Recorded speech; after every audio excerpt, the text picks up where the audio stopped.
The great success we've had in Venezuela and all other places. Every place we've gone, we've had tremendous success.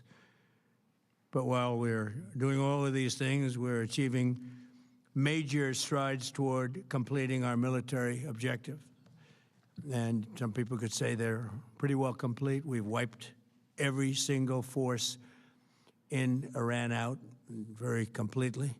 Most of Iran's naval power has been sunk. It's on the bottom of the sea. It's almost 50 ships. I was just notified it's 51 ships. I didn't know they had that many. Didn't last very long. And these are fighting vessels. They're meant to fight, but they're not meant to fight against us. We continue to target Iran's drone and missile capabilities. Their drones are way down. Their drone manufacturing's been hit starting today. We know all of the places they manufacture the drones, and they're being hit one after another. Their missile capability is down to about 10%, maybe less. We're also hitting where they make missiles and where they deliver missiles. We've struck over 5,000 targets to date, some of them very major targets, and we've left some of the most important targets for later in case we need to do it.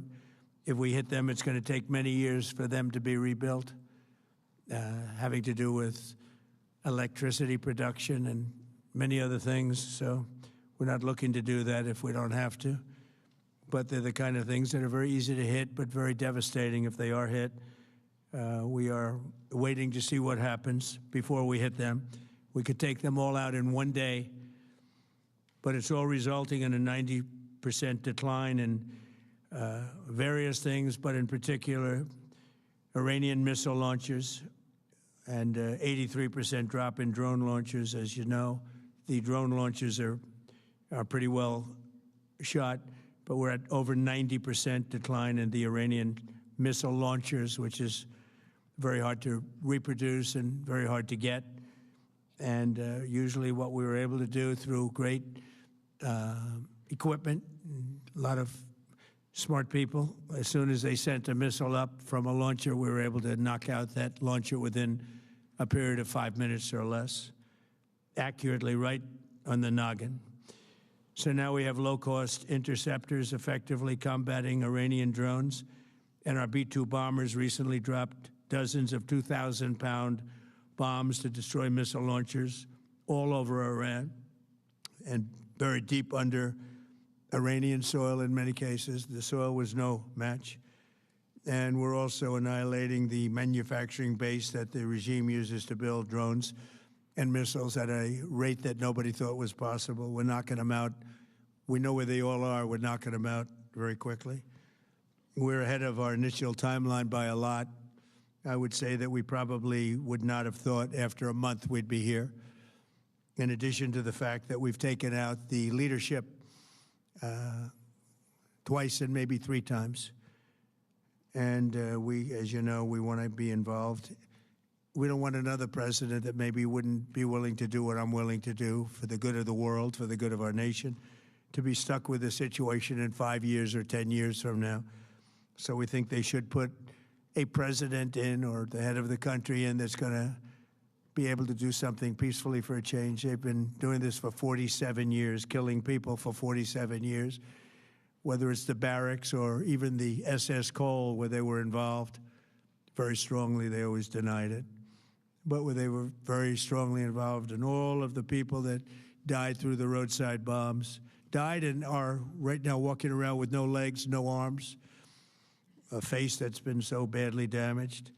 The Iranian regime has been attacking Americans and spreading terror for 47 years, and despite these countless opportunities to renounce their nuclear ambitions, which they had just a short while ago, they told Mr. Witkoff, who is standing right over here, they said, they actually said, we want to keep building. Essentially, in a real nutshell, we want to continue to build nuclear weapons. If we didn't knock out Midnight Hammer, if we didn't knock out their Iranian potential, if we didn't do that with Midnight Hammer, they would have had a nuclear weapon. They would have used it long before now.